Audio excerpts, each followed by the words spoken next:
Elias Vance, senior operator at the remote Atlantic cable station on Nova Scotia's desolate coast, found the perpetual chill of the sea air seeped into the very stone of the building, much like systemic alienation permeated his operational parameters. His world was the rhythmic thump of the dynamos, the insistent, almost sentient click-clack of the sounders, translating Morse code, and the ever-present smell of ozone, hot oil and salt spray. Submerged beneath the legitimate chatter of transatlantic commerce, however, a new sound had begun to manifest, a low, harmonic thrumming that seemed to vibrate through the very floorboards, an undercurrent beneath the electrical signals. It was a frequency not found on any chart, a deep resonant pulse that hinted at an immense, unseen pressure from the frigid depths of the ocean. A constant whisper Elias found himself unconsciously trying to decipher. Elias initially dismissed the sound as a byproduct of the mechanical innards of the station, a thermal anomaly in the machine perhaps. But as days stretched into weeks, the undercurrent became a constant companion, modulating with the rhythmic thuds of the dynamos, but distinct, ever-present, and increasingly compelling.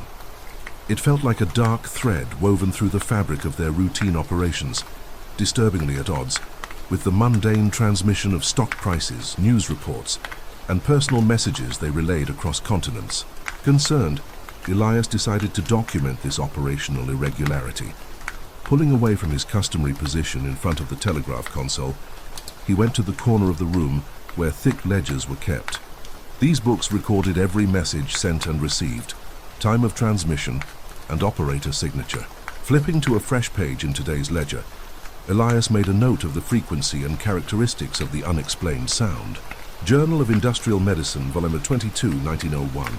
Prolonged low-frequency vibrations induce physiological tremors. As he wrote, his hand trembled slightly, a mixture of cold fatigue and perhaps a faint gnawing apprehension. The following day, Elias decided to share his observations with Jasper Millett, another operator who had been with the station for around 3 years. Jasper, a burly man with cynicism gleaming in his sharp blue eyes, listened intently as Elias described the sound. His initial reaction was dismissive. "It's probably just another quirk of this old bucket of bolts," Jasper chuckled, clapping Elias on the back. "These cable stations are littered with odd ticks and tocks." But Elias was not convinced.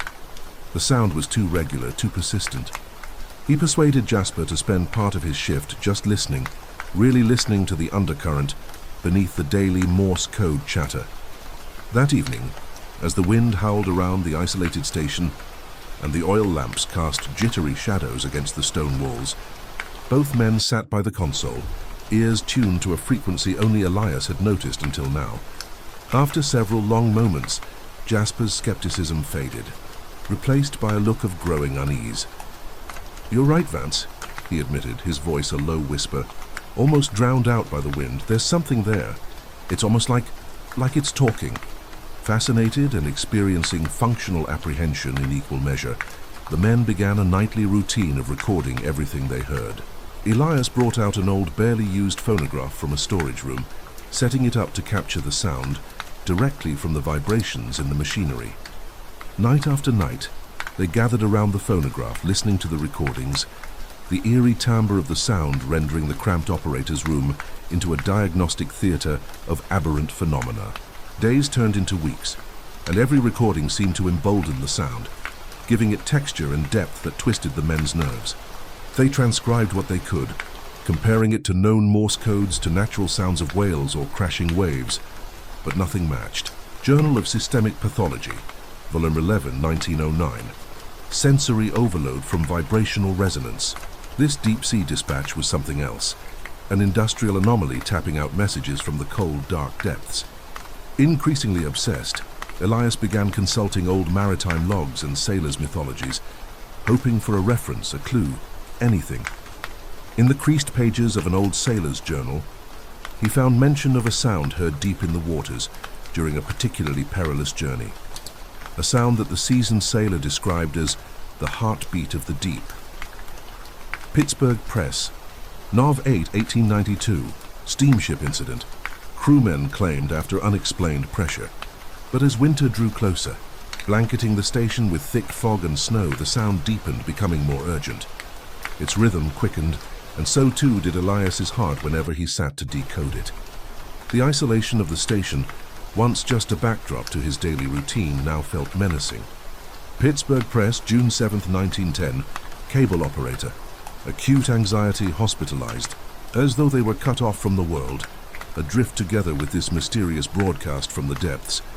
Each transmission crackled through their equipment, logged diligently by Elias's shaking hands, the implications of their contents growing more ominous.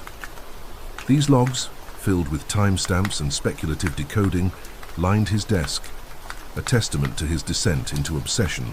Industrial Safety Memo, 34C, atmospheric pressure fluctuations in coastal installations. One late stormy night, Elias sat alone, the others having retired to their rooms, too unnerved by the sound to stay. As the wind's pressure released, the undercurrent spoke louder than it had ever done. Elias, pale and exhausted, recorded in the log.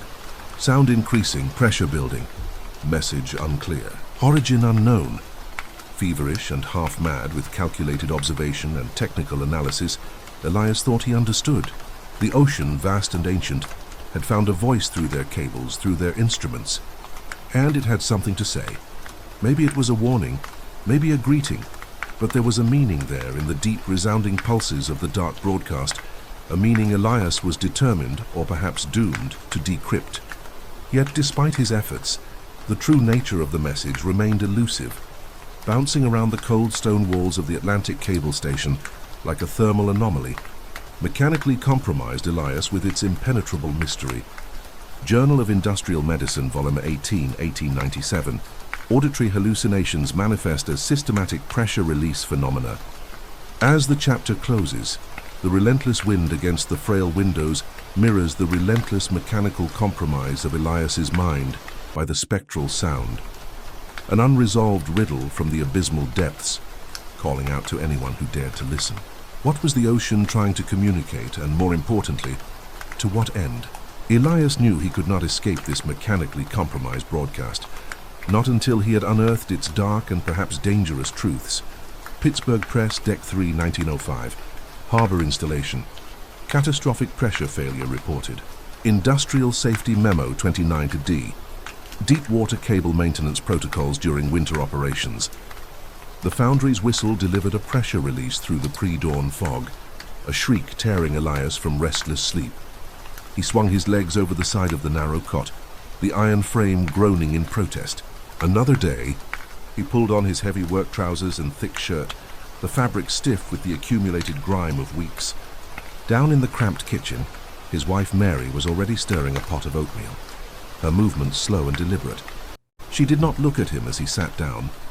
The silence between them was a physical presence, thick and cold as the river mist that clung to their windows. "The boy," Elias said, his voice rough. "He's no better." Mary's shoulders tightened. "The fever holds him. Dr. Albright's powders do nothing." She finally turned, her face pale, echoing clinical notes in the Journal of Neuropathology.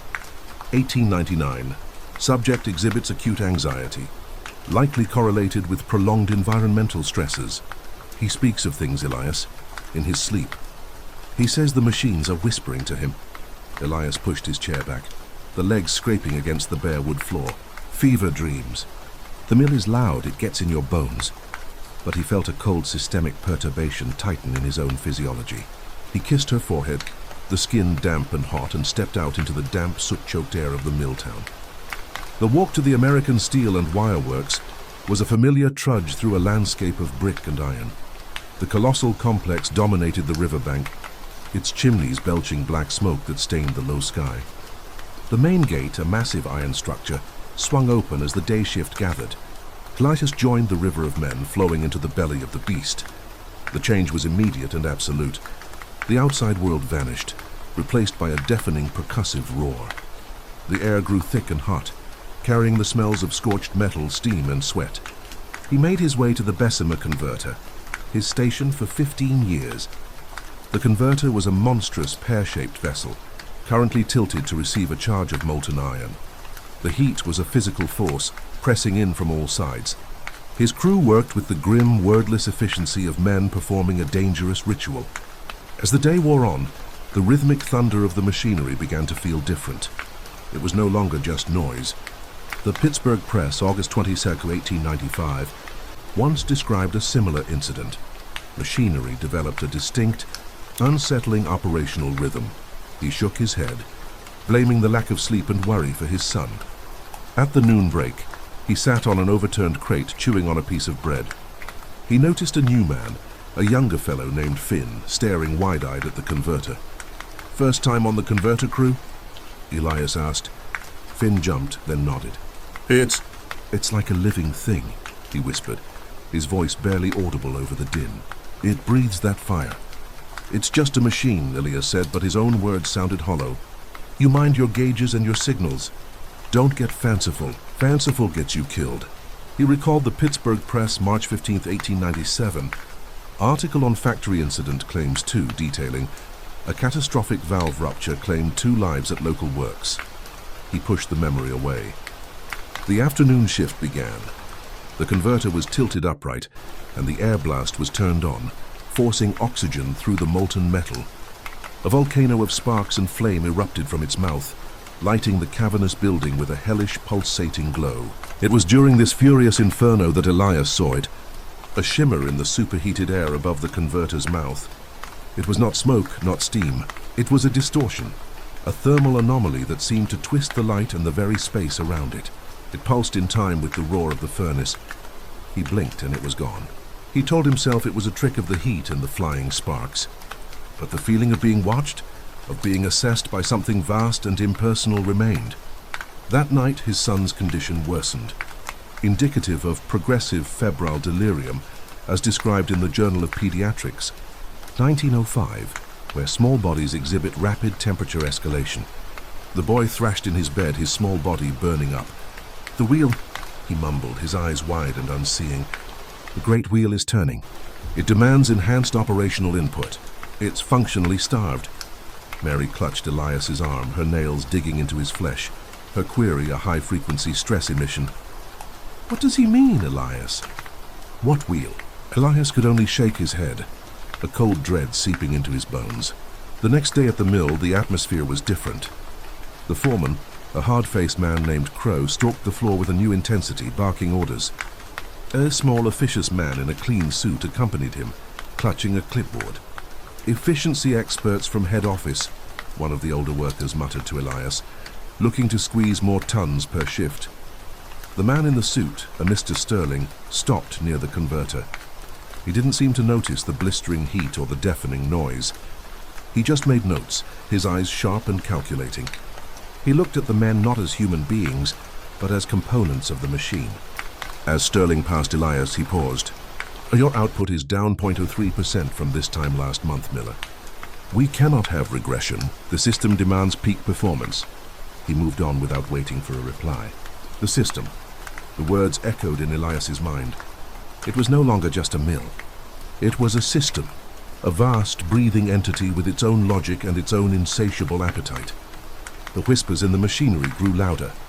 He began to hear them not as random noise, but as a low guttural language, a litany of hunger and consumption.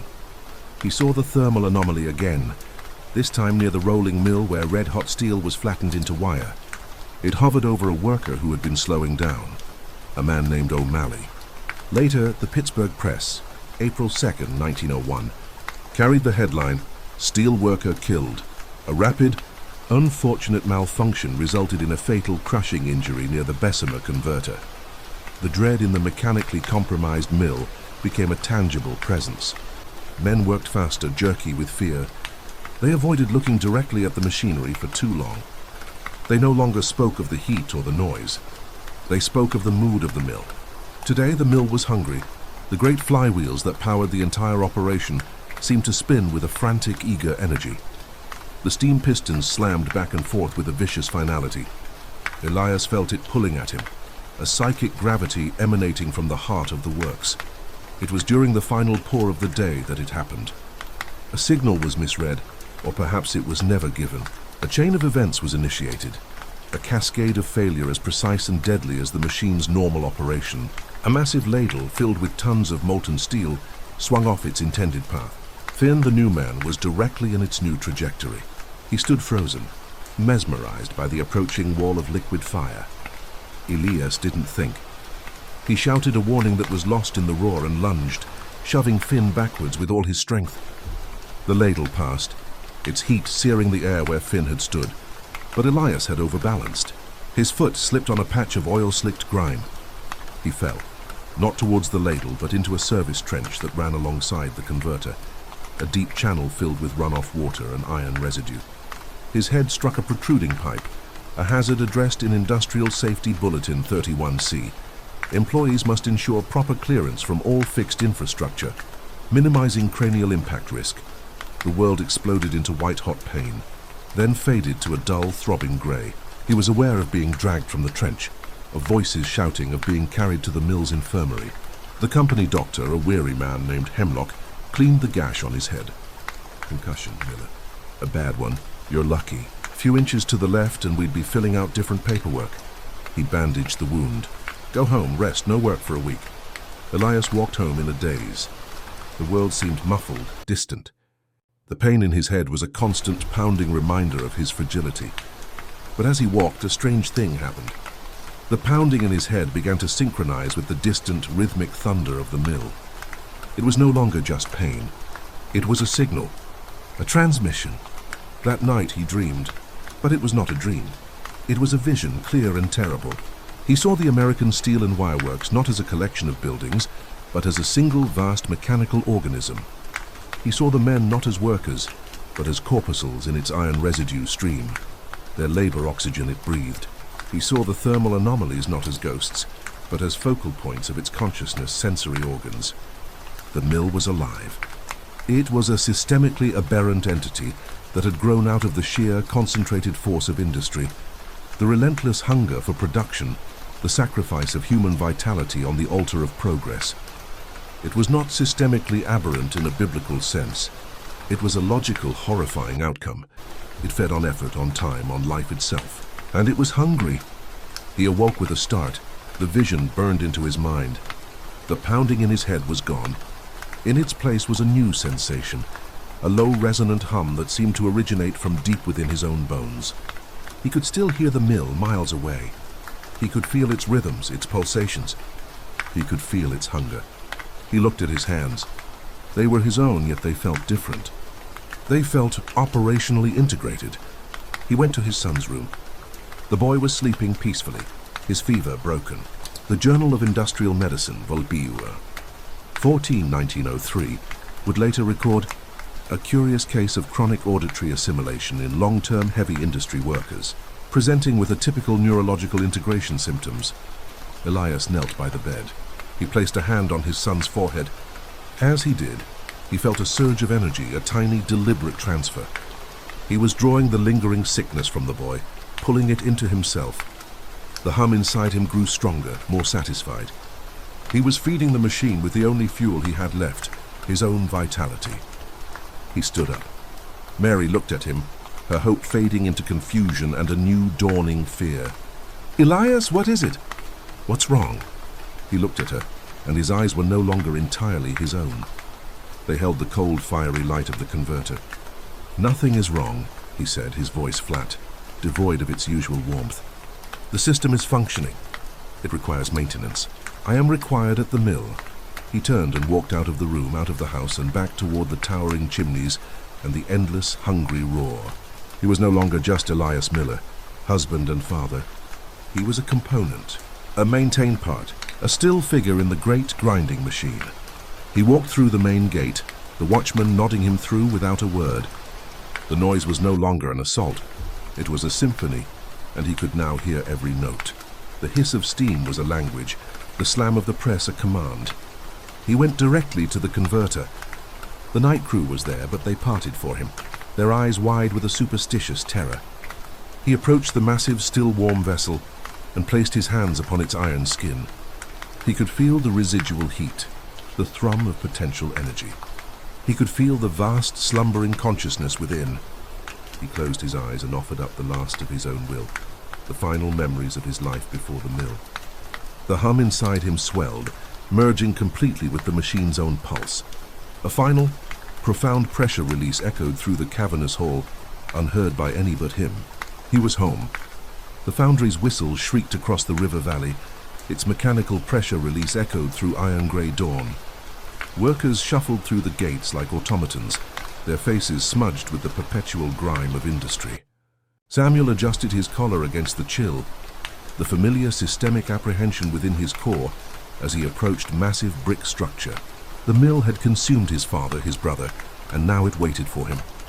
Inside, the heat hit him first, a thick, oppressive blanket of warmth that carried the metallic tang of molten iron. The great steam hammers pounded rhythmically, their thunderous blows vibrating through the stone floors. Samuel made his way toward the casting department, his boots scraping against the grit-covered concrete. He passed the great furnaces, their fiery mouths glowing with infernal heat. Men moved like shadows in the crimson light, their movements precise and practiced, despite the danger that surrounded them. "Late again, Henderson?"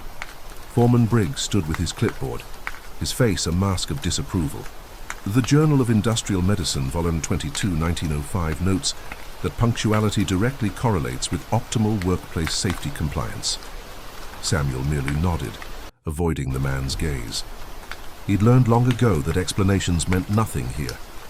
The morning passed in a blur of routine tasks, checking molds, monitoring temperatures, directing the flow of molten metal. Samuel worked near the oldest section of the mill, where the equipment dated back to his grandfather's time. The machinery here had a different feel, a certain resistance that newer equipment lacked. The gears ground with peculiar reluctance. The steam valves hissed with unusual intensity. During his lunch break, Samuel found himself studying the massive overhead crane that serviced their section.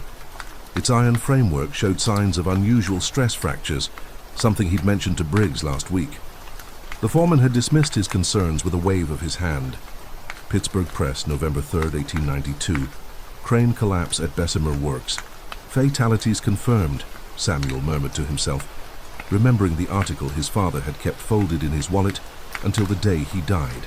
The afternoon brought the first incident. Young Peterson, new to the casting floor, misjudged the pour and splashed molten iron across the floor. The metal sizzled and popped, sending workers scrambling. No one was seriously hurt, but the tension in the air thickened. Samuel noticed how the spill seemed to flow in peculiar patterns, almost as if avoiding certain sections of the floor. As evening approached, Samuel volunteered for the overtime shift. He needed the extra money, but more than that, he felt compelled to understand what was happening in his section of the mill.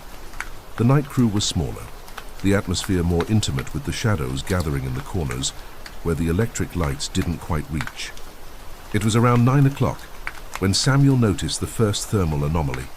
Near furnace number 7, the air shimmered with unusual intensity, far beyond what the furnace's heat should produce.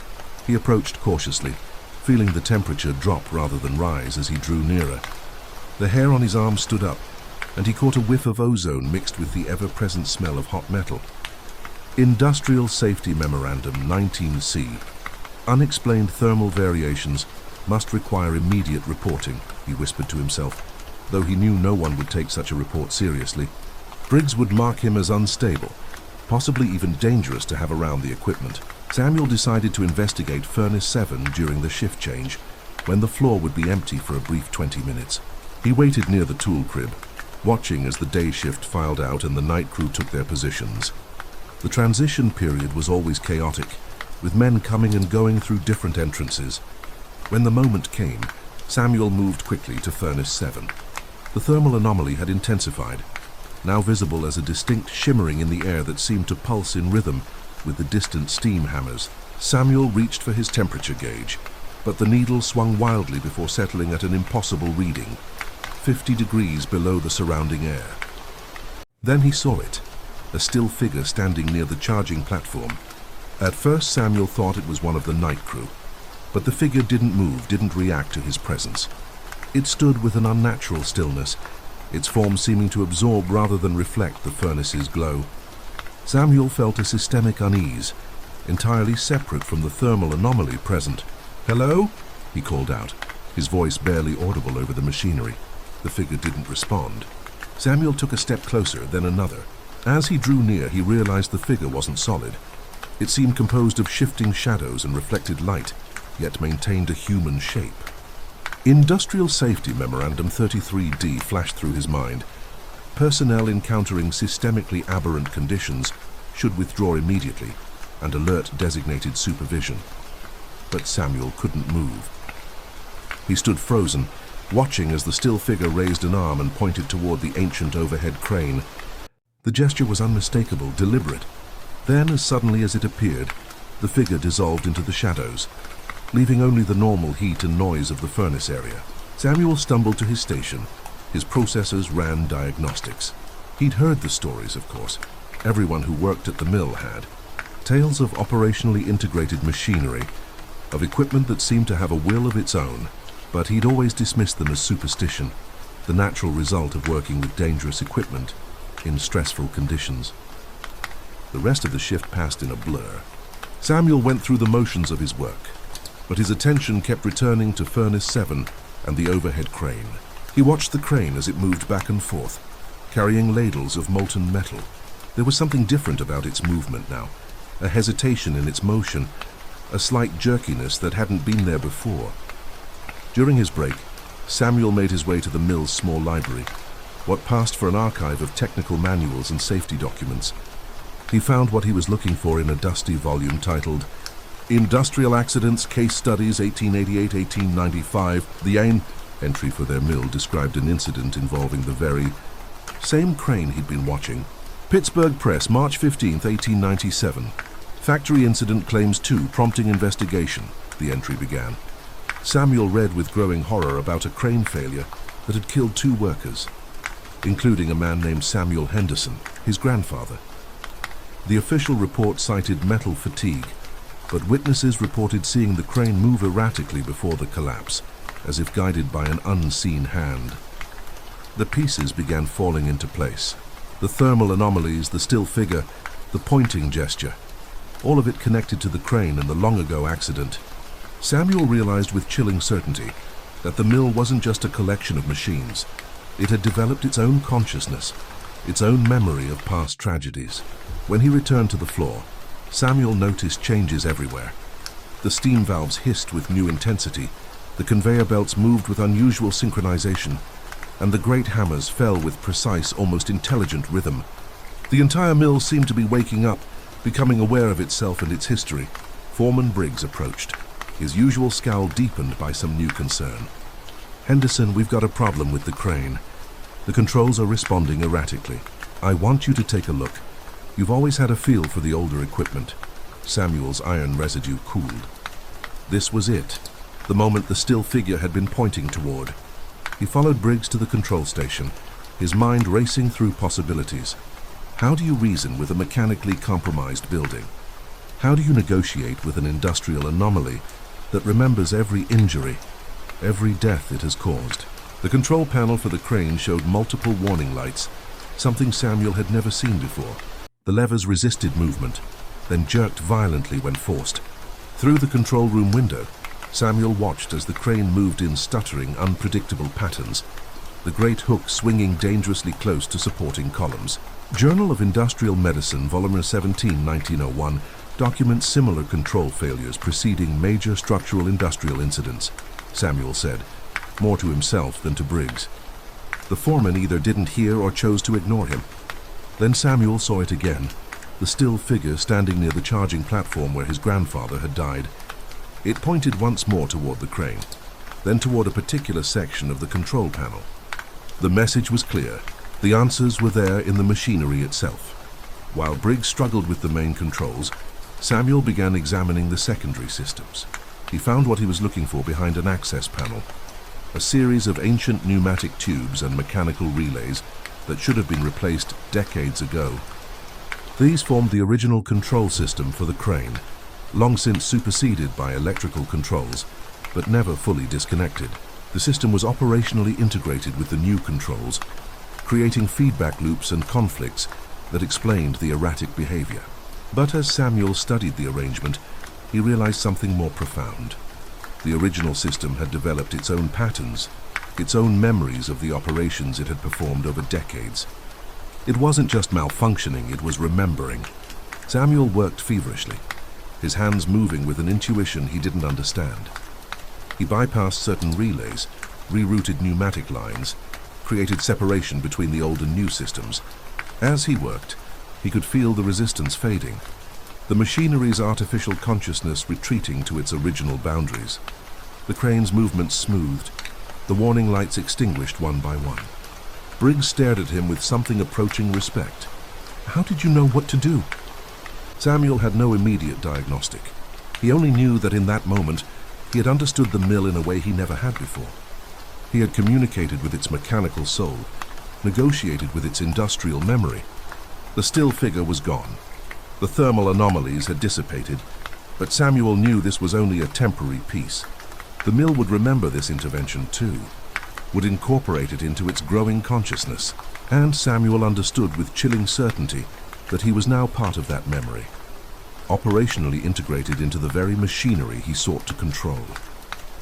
The Journal of Industrial Medicine, Volume 29, 1911, would later document similar cases of workers developing unusual affinities for specific industrial equipment, though the exact causes remained mysterious. As Samuel left the mill that morning, the first light of dawn painting the smokestacks in hues of rose and gold, he knew he would return. The mill had claimed his father and his grandfather, but it had given him something in return: understanding. And perhaps in time, he could teach others to listen to the machinery, to hear the stories told in steam and iron before they became tragedies recorded in the Pittsburgh press. The whistle blew, signaling the change of shifts. Samuel walked through the gates with the other workers, but unlike them, he carried the mill with him. Its memories, its consciousness, its mechanically compromised soul. Industrial Safety Memorandum. 47B would later recommend psychological evaluation for workers exhibiting such attachments to workplace equipment. But Samuel knew the truth was far deeper and more complex. The mill wasn't just steel and steam. It was a living history of the industrial age, and he had become its reluctant chronicler. The thermal anomalies and still figures were merely its way of communicating, of ensuring its stories weren't lost to time. And Samuel Henderson, third generation of his family to work within its walls, had finally learned to listen. The foundries whistled, a pressure release through the pre-dawn fog, a mechanical anomaly that tore men from their fitful sleep. I pulled my coat tighter against the chill, the wool stiff with iron residue from the previous shift. The mill gate stood open, a dark maw swallowing the stream of silent workers. My assignment was simple: assess the operational efficiency of the new Bessemer converter in furnace number 3, a mechanically compromised structure according to the preliminary report filed by my predecessor. The man had vanished 2 weeks prior, leaving behind only a stack of notes and a single, cryptic entry in the logbook: the pressure differentials are systemically aberrant. The foreman, a hulking silhouette against the furnace glow, grunted as I presented my credentials. "Another one from the corporate office," he muttered, his voice a low rumble of discontent. "The last fellow couldn't handle the heat. Broke under the strain, they say." He led me into the cavernous main hall where the air itself vibrated with a deep resonant hum. The converter loomed ahead, a colossal iron vessel glowing with contained fury. Workers moved around it with a practiced, weary rhythm, their faces smudged and expressionless. I noted the safety protocols were being followed, yet there was a tension in the air, a palpable sense of operational integration that went beyond mere machinery. As documented in the Journal of Industrial Medicine, Volume 14, 1903, the psychological impact of continuous high-heat operations can lead to chronic neurological stress responses. My investigation began in the control room, a cramped space filled with dials and levers. The logbooks were a testament to relentless production, but scattered amidst the production figures were strange annotations. "Thermal anomaly detected at 03 hours," read one entry. "Recommend immediate shutdown for inspection." The recommendation was stamped "denied" in red ink.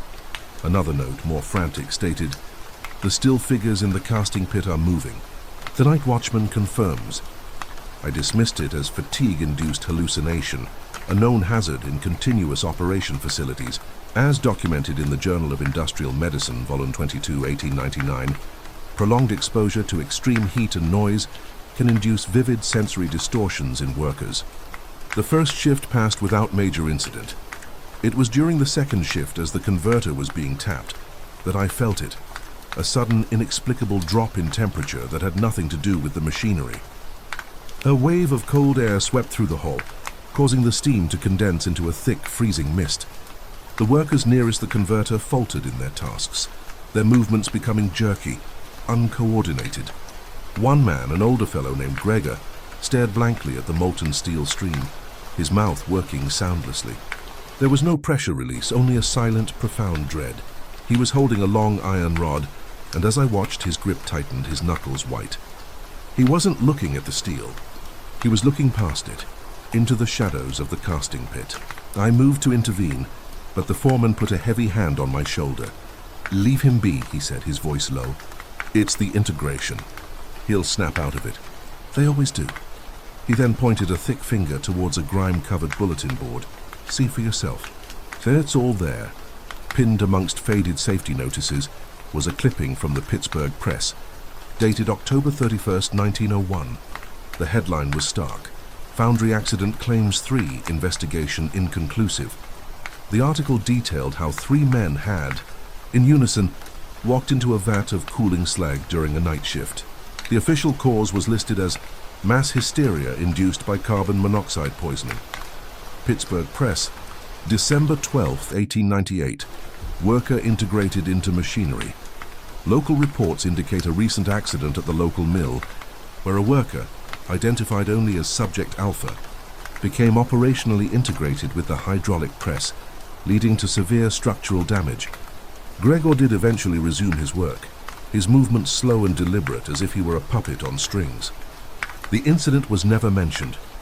Later, descending a narrow iron staircase to inspect the lower levels, I found the first tangible piece of evidence. Tucked behind a rusted steam pipe was a small leather-bound notebook. It was my predecessor's personal journal. The entries were increasingly disjointed. He wrote of hearing whispers from the steam vents, of seeing thermal anomalies that mimicked human shapes near the coal bunkers.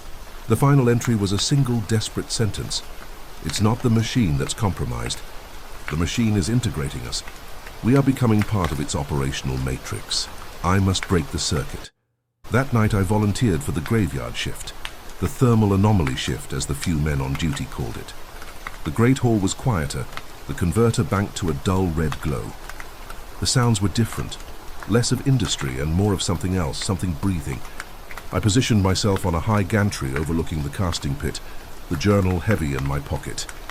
The shadows down there were deep and absolute. Around 2 a.m. I saw them. Still figures, perhaps 4 or 5 of them, standing motionless in the deep gloom of the pit. They were not workers. Their outlines were wrong, shimmering slightly in the heat haze rising from the floor. They were thermal anomalies, human-shaped voids in the ambient temperature. As I watched, one of them raised an arm, a slow, deliberate gesture pointing directly at the heart of the converter. A low moan began to build, not from the figures but from the converter itself. A deep metallic groan that vibrated through the very girders of the building. The pressure gauges on the console nearby began to spin wildly, their needles flicking into the red zones. This was no mechanical failure. This was a conscious act. The system was becoming aberrant. I recalled an Industrial Safety Memorandum 12C from 1911, concerning unexplained energy feedback in large-scale electromechanical systems, which warned of potential paramechanical phenomena in sites of sustained high-energy output. This was that warning made manifest. Industrial Safety Bulletin number 71A, 1905. Warning: unscheduled operational integrations of personnel with machinery during night shifts have been reported. Staff must report all instances of mechanical guidance or systemic compulsion immediately. I knew what I had to do. My predecessor had tried to break the circuit from within the system. I had to disrupt it from the outside. I ran for the main control panel, my heart hammering against my ribs. The few night workers I passed were standing frozen at their posts, their eyes wide and unseeing, fully operationally integrated into the mill's aberrant consciousness. The foreman was there by the master pressure valve, but he wasn't trying to shut it down. His hands were on the lever, forcing it open, his face a mask of ecstatic devotion. "She's almost awake," he whispered, his voice a dry rustle. "The Great Mother. We feed her the iron and she gives us purpose." I didn't hesitate. I tackled him, sending us both sprawling across the grimy floor. He was immensely strong, fueled by a fanatical energy, his fingers clawing for my throat. We fought in the hellish red light, the groaning of the converter rising to a deafening shriek. I managed to land a solid blow to his jaw, stunning him for a precious second. I scrambled to the valve and threw my weight against the lever. It was stuck fast, fused by heat and pressure. The groaning intensified, becoming a physical force that pressed against my eardrums. The air grew thick, heavy with the smell of ozone and hot metal. The thermal anomalies from the pit were now on the gantry, their cold presence washing over me. They weren't hostile. They were waiting. They were the previous circuit breakers, the ones who had failed. As documented in the Journal of Industrial Medicine, Volume 37, 1911, cases of prolonged psychological conditioning in industrial environments may result in workers becoming terminal agents for systemically aberrant machinery. Pittsburgh Press, April 2, 1907. Accident investigation cited as cause of further accident. Inquiry into recent foundry tragedy stalls as lead investigator exhibits unusual systemic compliance behavior. Industrial Safety Memorandum 88E. All personnel must report systemic directives from non-human sources or risk termination of employment. With a final, desperate heave, I slammed the emergency release lever, a separate, rarely used mechanism designed for catastrophic failure. There was a deafening hiss, a colossal pressure release of superheated steam that filled the hall with a blinding white cloud. The groaning ceased instantly. The pressure gauges dropped back to zero. The silence that followed was more terrifying than the noise. As the steam cleared, I saw the foreman slumped against a console, unconscious. The night workers were blinking, looking around in confusion as if waking from a deep sleep. The thermal anomalies were gone. I stayed until the day shift arrived, overseeing the secure shutdown of the converter. I filed my report, a dry technical document that cited a cascading series of mechanical failures and operator error, making no mention of still figures or systemically aberrant consciousness. It was the only language the corporate office would understand. As I left the mill for the last time, the morning sun was struggling to break through the industrial smog. I could still feel the cold presence of the place, a mechanical compromise that went down to the bedrock.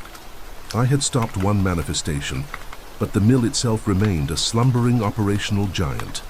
It was patient. It had been there for decades, and it would be there for decades more, waiting for the next shift, the next set of hands to feed its iron hunger, the next mind to integrate into its vast, silent, and utterly aberrant design. The Pittsburgh Press would never print the real story. It was just another industrial incident, filed away and forgotten, another entry in the endless ledger of progress. But I knew, in the heart of the industry that built the modern world, something else was being built. Something cold, patient, and deeply, profoundly wrong. The foundry's great iron doors groaned open, a sound like failing structural gears. Inside, the heat was a physical weight, the air thick with coal dust and the scent of hot metal. The new foreman, a man named Silas, stood on the gantry watching the men below. They moved like shadows in the hellish glow of the molten iron, their faces grimed and expressionless. He had been brought in to improve efficiency, to streamline the operation. The previous foreman had vanished 3 weeks prior, leaving behind only his logbook and an unregistered thermal anomaly in his private office. Silas descended the iron staircase, his boots ringing on the steps. The men did not look up. He made his way to the foreman's office, a small glass-paneled room overlooking the main floor. The chill he had been told about was immediately apparent, a stark contrast to the sweltering heat of the foundry. He placed his hand on the cast-iron stove. It was cold. On the desk lay the logbook. He opened it.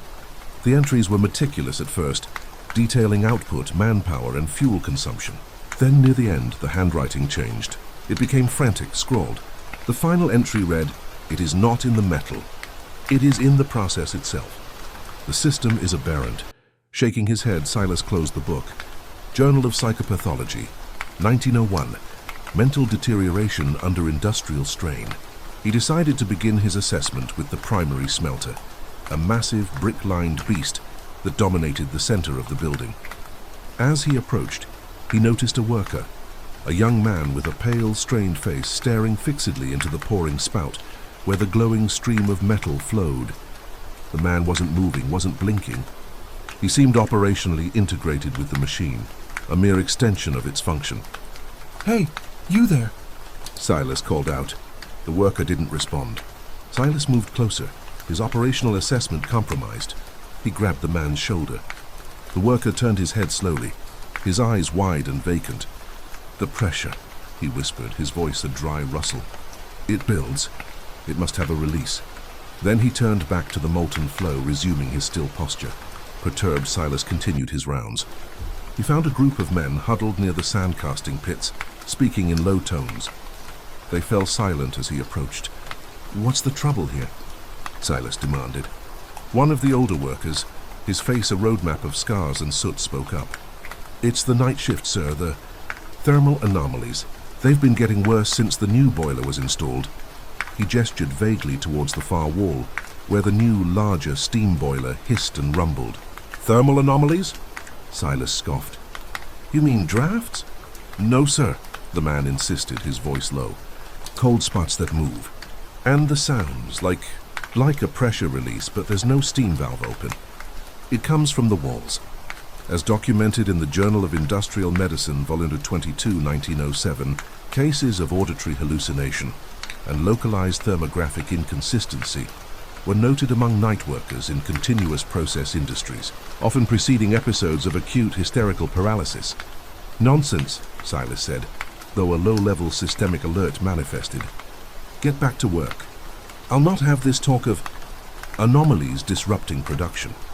He spent the rest of the day immersed in ledgers and schematics, trying to ignore the pervasive chill in the office and the occasional distant clang that seemed to have no source. As evening fell and the day shift left, the night crew shuffled in. They were a quieter, more sullen group. Silas decided to stay late, to observe the transition and prove to himself that everything was normal. The foundry at night was a different creature. The roaring fires were banked, leaving the vast space lit by flickering gas jets that cast long dancing shadows. The sounds were more isolated, more distinct. The drip of water, the creak of expanding metal, the low rumble of the boiler. Silas stood on the gantry, watching the men below. They worked with a slow, deliberate rhythm, their movements almost ritualistic. It was then he saw it. A patch of intense cold air, visible as a faint shimmer, drifted slowly across the main floor. It moved against the natural convection currents of the room. As it passed near a worker, the man shuddered violently, dropping his tool with a clatter. Pittsburgh Press, September 2nd, 1899. Foundry worker suffers seizure. Colleagues reported a sudden drop in ambient temperature preceding the incident. The man, treated for shock, remains unable to speak. Silas felt the pressure drop within his systems. He told himself it was a trick of the light, a peculiar draft. He descended to the main floor, his footsteps echoing in the cavernous space. He approached the new boiler, the source of the increased power, and according to the men, the increased strangeness. Its iron plates were warm to the touch, vibrating with contained energy. He examined the pressure gauges. All were within normal limits. He noticed a small, almost invisible door on the side of the boiler, an inspection hatch he hadn't seen on the schematics. It was secured by a heavy, rusty bolt, driven by a compulsion he didn't understand. Silas took a wrench from a nearby bench and worked the bolt loose. It screeched in protest, the sound unnaturally loud in the quiet foundry. He pulled the hatch open. A wave of frigid air washed over him, carrying a smell of old iron and something else, something metallic and dry. He peered inside. Instead of the expected firebox or tubing, he saw a dark, cramped space, and nestled within it, curled into a fetal position, was a still figure. It was the missing Foreman. His body was perfectly preserved by the cold, his skin covered in a fine reddish dust, iron residue. His eyes were open, staring sightlessly. Industrial Safety Memorandum 88C. All inspection portals on high-pressure vessels must be clearly marked and logged. Unregistered access points constitute a critical failure of procedural oversight. Silas stumbled back, a cry caught in his throat. He slammed the hatch shut, his heart hammering against his ribs. He looked around wildly, but the night workers were going about their tasks, seemingly oblivious. Or were they? He saw one of them glance in his direction, a knowing look in his eyes before turning back to his work. The man was operationally integrated into this mechanically compromised system, a willing part of its dysfunction. This was no thermal anomaly incident. This was a systemic failure, a flaw in the very design of the place, made manifest through its machinery and its men. The foundry wasn't mechanically compromised. It was mechanically compromised. The previous foreman hadn't been chased by an industrial anomaly. He had been consumed by an industrial anomaly, a byproduct of the process itself. The systemically aberrant here wasn't supernatural. It was systemically aberrant. A corruption born of neglect, pressure, and human indifference. Pittsburgh Press, Jan 15, 1902. Factory closures on safety concerns reported. He turned and hurried back towards his office, towards the telephone. But as he reached the iron staircase, he found his path blocked by 3 of the night workers. They stood silently, their tools held not as implements of labor but as weapons. Their faces were blank, their eyes reflecting the dull glow of the gaslights. "The process requires consistency," one of them said, his voice flat. "You have seen the anomaly. You cannot leave. You must become part of the system." Silas backed away, his mind racing. He was trapped. The great iron doors were shut and locked from the outside. The only other exit was a small freight door on the far side of the building. He turned and ran, his boots slipping on the gritty floor. He could hear their steady, unhurried footsteps behind him.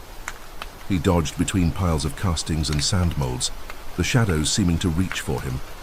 He reached the freight door and pulled on the handle. It was locked fast. He was cornered. He turned to face his pursuers. They advanced slowly, methodically. Journal of Nervous and Mental Disease, 1892. Case study, Tagesschau 411. Describes a fugue state in factory laborers characterized by a compulsion to integrate perceived threats to operational continuity, resulting in acts of profound violence rationalized as maintenance. "This is madness," Silas shouted. "No," said the lead worker. "This is efficiency.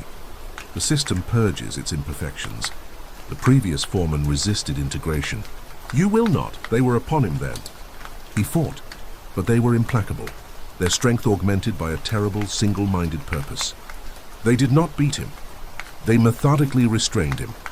He was dragged back towards the primary smelter, which was now being stoked to a fresh, roaring intensity. The heat was blistering. He was brought before the massive, glowing mouth of the furnace. The workers held him fast. He saw his reflection, distorted and terrified in the sheen of molten iron residue on the floor. He understood now. The pressure release wasn't a pressure release. It was the venting of a human soul, a necessary step in the process. The thermal anomalies were the system's fever, its sickness made visible. The still figures were not still figures. They were components that had failed and been replaced. The lead worker looked at him, his eyes devoid of malice, only a cold procedural certainty. "The system is aberrant," he said, echoing the logbook. "But it is our system. You will now be operationally integrated." They pushed him forward. The last thing Silas felt was not the searing heat, but an overwhelming icy cold, the same cold from the boiler, the same cold that had filled the office. It was the chill of the anomaly itself, the systemic dread that powered this mechanically compromised place. As documented in the Pittsburgh Press, October 31st, 1901, an unexplained pressure surge was recorded at the Mercer foundry, resulting in a temporary shutdown. No injuries were reported. The new foreman, Mr. Silas, was noted to have resigned his position and departed the city abruptly. Production has since resumed at record efficiency. Industrial Safety Bulletin 12D. All personnel changes must be documented and filed with the central office within 24 hours to ensure procedural continuity and systemic integrity. The factory stood as a monolithic structure of brick and iron, its chimneys bleeding black smoke into the Pittsburgh sky. Inside, the air was thick with the smell of hot metal and grease, a constant grinding hum vibrating through the floor plates. Arthur's first day as a night watchman began with a tour of the mechanical spaces. His guide, a weary Higgins, who spoke in clipped tones citing a Pittsburgh Press, Otter 22, 1899, fatal mill blast. Engineer blamed for 3 wounded, negligence alleged. Mind the steam lines, Higgins grunted, pointing a calloused hand toward a network of hissing pipes. A ruptured valve isn't pretty. Journal of Industrial Medicine, Volume 14, 1903, notes, fatal scalding due to superheated steam escape. It cooks human skin. He handed Arthur a heavy ring of keys and a logbook. Your job is to make the rounds. Check the pressure gauges. Listen for irregularities. Report anything systemically aberrant. Don't go looking for trouble. It finds you easy enough. Alone, the silence of the massive facility was a physical weight. The shadows between the hulking, dormant machines seemed to breathe. Arthur's footsteps echoed on the gridded iron, a lonely counterpoint to the drip of condensation and the occasional groan of settling metal. He made his first round, his lantern casting a wobbly pool of light. Everything was in order, the great flywheels and pistons frozen in place like sleeping giants. He found the main control room, a glass-paneled office overlooking the factory floor. He sat at the desk, the logbook open before him. The previous entries were terse, technical. Though Port 15 checked boiler pressure, normal. 03.30, investigated anomalous noise in Section C, found loose drive belt, tightened. But one entry, from a week prior, was different. 4 hours observed thermal anomaly near casting station 7. Temp drop 15 degrees registered. Per Industrial Safety Bulletin 47B, Atmospheric Irregularities Protocol, no visible source recorded. Arthur felt a chill that had nothing to do with the drafty room. He decided to investigate Section C himself. The path led him deep into the factory's belly, past the forge pits and the hydraulic presses. The air grew colder. He rounded a corner and stopped. There, standing perfectly still between 2 lathes, was a figure. It was a man, or had been, his coveralls stained dark with what looked like iron residue. His face was pale, his eyes wide and unblinking. He did not move, did not seem to breathe. He was a still figure, a machine part that had been improperly shut down. Arthur's heart hammered against his ribs. He raised his lantern. "Hello, the shift's over. You shouldn't be in here." The figure did not respond. It simply stood, one hand resting on the cold metal of a lathe. Arthur took a step closer. A low guttural sound emanated from the man's chest. Not a word, but a deep mechanical rasp like a steam valve struggling to open. Then the man's head turned slowly, the vertebrae in his neck cracking audibly. His mouth opened, but instead of a pressure release, there was a sharp, hissing pressure release of air. A fine mist of oil and condensation sprayed from his lips. Arthur stumbled backward, his training forgotten. This operational integration was not listed in any manual. It was a system anomaly he could not comprehend. He turned and ran, the sound of his own frantic footsteps chasing him back to the control room. He slammed the door shut, his breath coming in ragged gasps. He looked at the logbook. He would not write this down. He could not. Who would believe him? They would say he was fatigued, that the shadows had deceived him. He was just a new watchman, a cog in a vast, incomprehensible machine. For the next hour he sat paralyzed, listening. The normal sounds of the factory at rest now seemed menacing, deliberate. Every clank of metal, every hiss of steam felt like a signal. He thought of safety bulletins. Industrial Safety Memo 21A.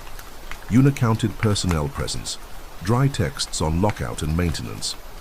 None covered this. None of them mentioned the workers who didn't quite leave, who became part of the factory's permanent inventory. He remembered Journal of Mental and Nervous Disease, Volume 16, 1892. Occupational catalepsy. Industrial atmospheres induce merging of man and machine on a psychosomatic level, a study his father had often kept. He had thought it nonsense. Now he wasn't so sure. A new sound began, faint at first, then growing in intensity.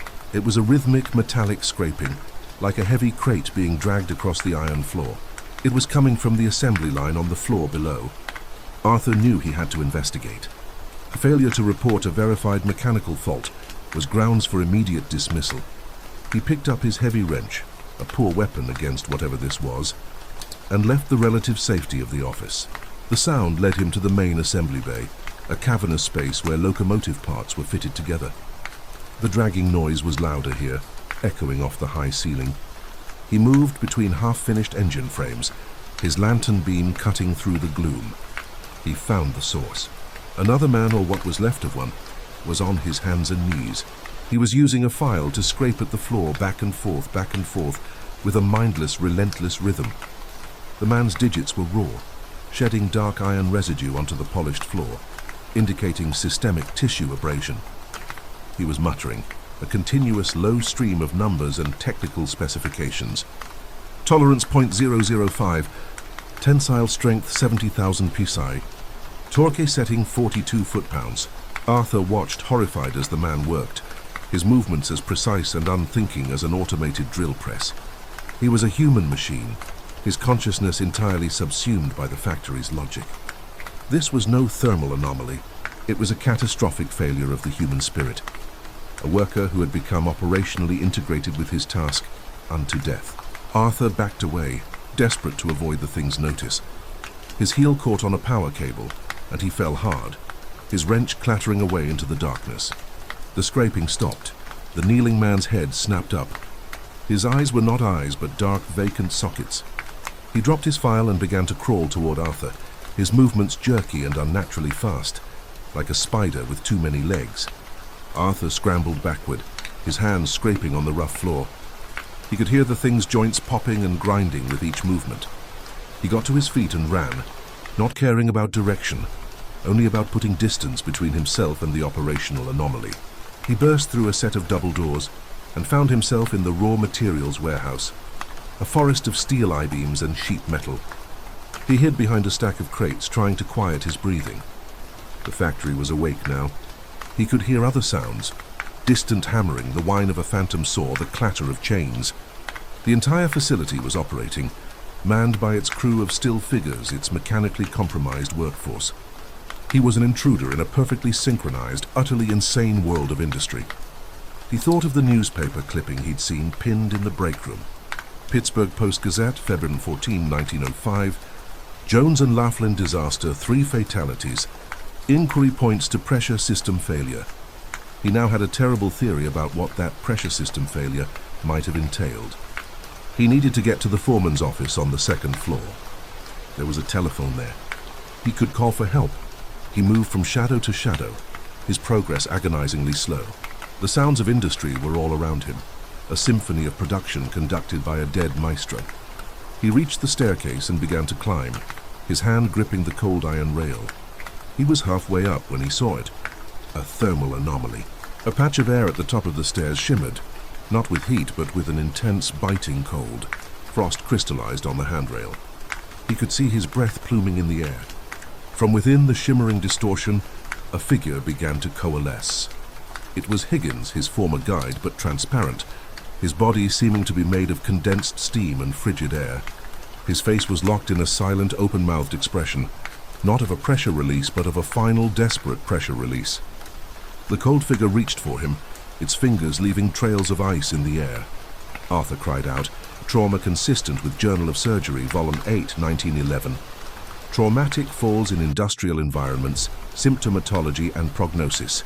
The anomaly was gone. The cold was receding. But the message was clear, there was no escape that way. He was trapped. The factory would not let him leave. It would either make him a part of its permanent staff, or it would break him down for spare parts. He got to his feet, his body aching. He had one last idea. The main power switch. It was in the basement in a reinforced concrete room. Perhaps without power, this operational anomaly would cease. He found the basement access door, a heavy steel-reinforced slab. It was unlocked. He descended into utter blackness, the air thick with the smell of damp coal and ozone. His lantern was the only light, its beam seeming feeble against the oppressive dark. The basement was a maze of electrical conduits and steam pipes, a mechanical underworld. He followed the thick, humming main power line, the artery of the factory's life. It led him to a large metal door marked High Voltage Authorized Personnel Only. The door was slightly ajar. He pushed it open. The room beyond was filled with the deafening roar of the main dynamo, a colossal machine spinning in a blur of copper and steel. In the center of the room, standing before the main control panel, was the final still figure. It was the plant manager, a man named Crow, whose portrait hung in the main lobby. He was dressed in a fine, if dusty, suit. He stood with his back to Arthur, his hands resting on the large red master power lever. Arthur stepped forward. Crow, shut it down. The figure slowly turned. Crow's face was a mask of serene authority, but his eyes were wrong. They glowed with a faint orange light, like the heated elements of a furnace. Shut it down. Crow's voice was not his own. It was a chorus of grinding gears escaping steam. an industrial anomaly produced by no human larynx. The work is never finished, Watchman. Production must continue. The quotas must be met. He gestured around the room at the throbbing dynamo. We are all operationally integrated here. We are the factory. Initiate integration protocol. It is a more efficient state of being. He took a step toward Arthur, his movement smooth and powerful like a piston driving home. Arthur looked past him at the power lever. It was his only chance. He feinted to the left, then dove to the right, scrambling for the panel. Crow was faster. A hand like a vice clamped onto Arthur's shoulder, the fingers digging deep, and he was hurled across the room. He crashed into a bank of electrical transformers, per Pittsburgh Press, May 29, 1901. Shock hazard in mill, workman fatally injured. Pain lanced through him. He looked up to see Crow advancing, his form seeming to grow larger, more solid, fed by the immense power of the dynamo. The glowing eyes were all he could see. Arthur's hand closed around a heavy insulated rod used for testing circuits. As Crow reached for him, Arthur swung with all his remaining strength. The rod connected with the thing's head with a sickening crack of porcelain and bone. Crow staggered, a guttural, staticky roar erupting from him. The orange light in his eyes flickered. Arthur didn't wait. He scrambled to his feet and lunged for the power lever. He grabbed the heavy handle, putting his entire weight into it. For a terrifying second it resisted, as if the systemic operational parameters were overriding his input. Then, with a final desperate heave, he threw the switch. The roar of the dynamo died instantly, plunging the room into a silence that was somehow more deafening than the noise. The orange light in Crow's eyes went out. The figure stiffened, then crumbled to the floor, a pile of dust and fine gears like a broken automaton. The silence spread. Arthur stood in the dark, listening. The phantom hammering had stopped. The scraping was gone. The factory was finally truly dead. He stumbled out of the power room and up the basement stairs, his body screaming in protest. He pushed open the main factory doors just as the first light of dawn was breaking over the Pittsburgh skyline. He collapsed on the steps, gulping in the cold, clean air. He was free. He looked back at the silent, hulking mass of the factory. It was just a building again. But as the sun rose, he observed something that made his internal temperature gauge drop. Deep inside the dark, glassless windows of the second floor, a single faint orange light flickered on, then off, a final silent signal. The work was never finished. Production would continue. He knew then, with a certainty that chilled him to his soul, that he had not stopped it. He had only reset the clock. The foundry's whistle. Pressure released him through the pre-dawn fog. Journal of Industrial Hygiene, Volume 7, 1898. Pulmonary distress in stokers correlates with carbonaceous particulate inhalation. Respiratory protection critical. Elias pulled his coat tighter, the worn wool offering little defense against the damp chill that clung to the iron-rich air. He was a new man on the No. 3 furnace, a replacement for the previous stoker, a man named Hemlock. The circumstances of Hemlock's departure were not discussed, only acknowledged with averted eyes and a change of subject in the company canteen. The foreman, a man named Crow, whose face was a roadmap of old burn scars, had simply grunted and pointed Elias toward the massive iron door of the furnace chamber. Mind the heat. Mind the pressure. Don't be curious, Crow had said, his voice a low rasp like gravel shifting in a bucket. The chamber was a cathedral of industry. A vast space dominated by the furnace itself, a squat, angry god of brick and iron. Journal of Industrial Hygiene, Volume 7, 1898. Pulmonary distress in stokers correlates with carbonaceous particulate inhalation. Respiratory protection critical.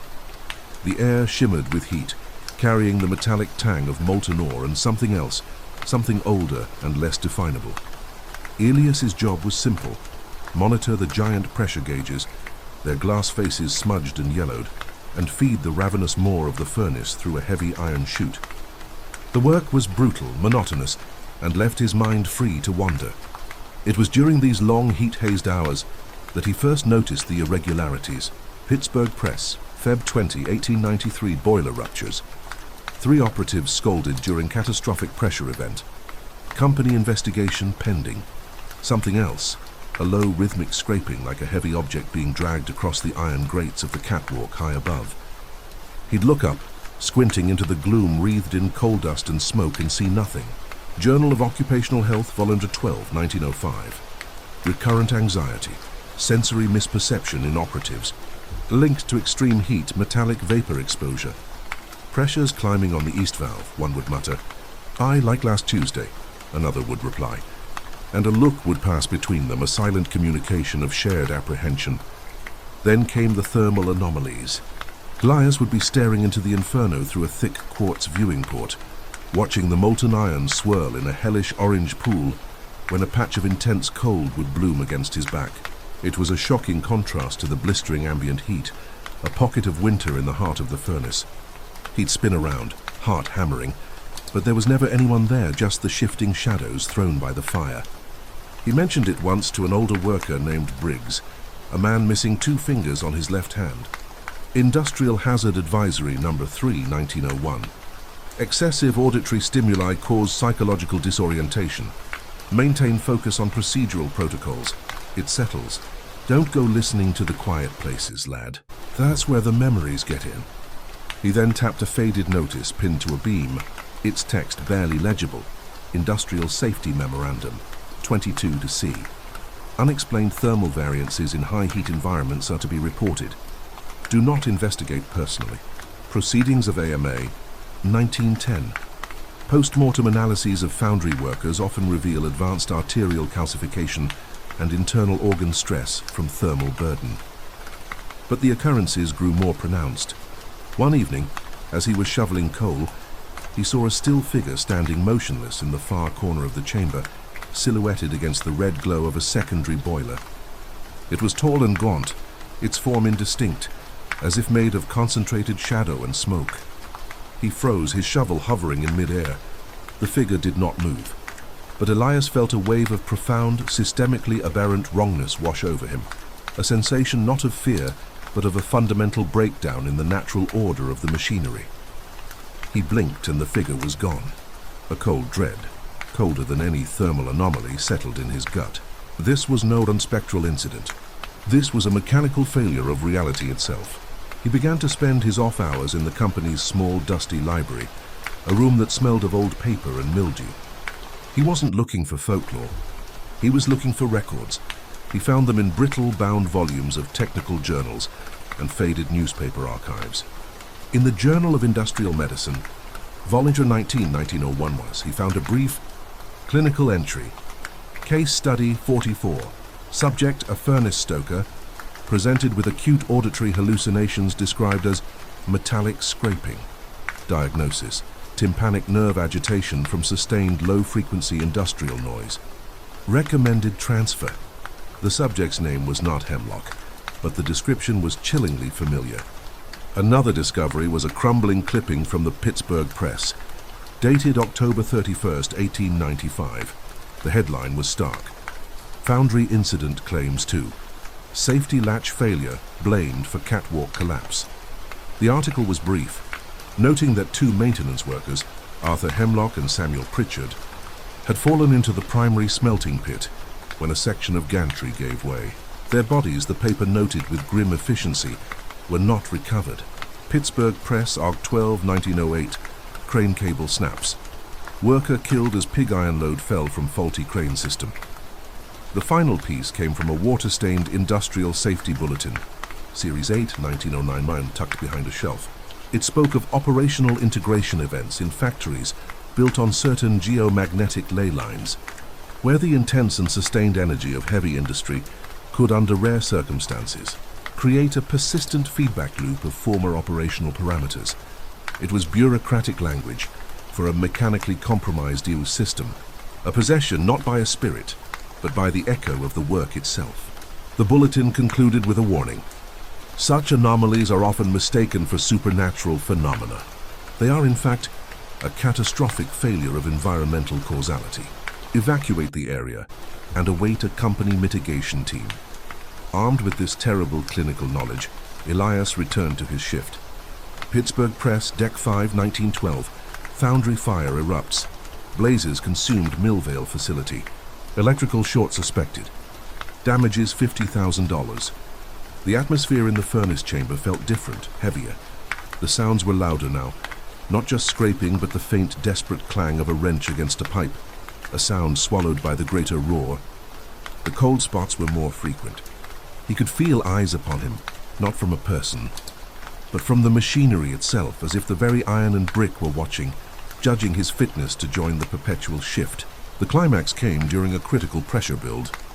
The main gauge began to spike, its needle trembling deep into the red. Alarm should have sounded, but the chamber was silent save for the building culprit pressure release down overstressed metal. It was a pressure release of terrifying proportions. Elias moved on instinct, his training overriding his fear. He scrambled for the manual pressure release valve, a large stubborn wheel high on the furnace's side. As he strained to turn it, his feet slipping on the soot-covered platform, he saw them. Figures translucent and shimmering with heat haze were gathered around him.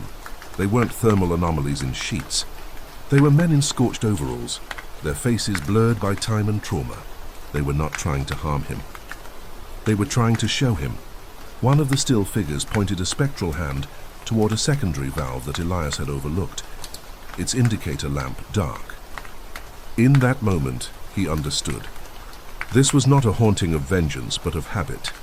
The industrial anomaly was a recording, a loop of the final frantic moments of men who had died trying to prevent a disaster. They were operationally integrated into the machinery, their panic and their procedure etched into the very steel. Hemlock and Pritchard weren't trying to scare him.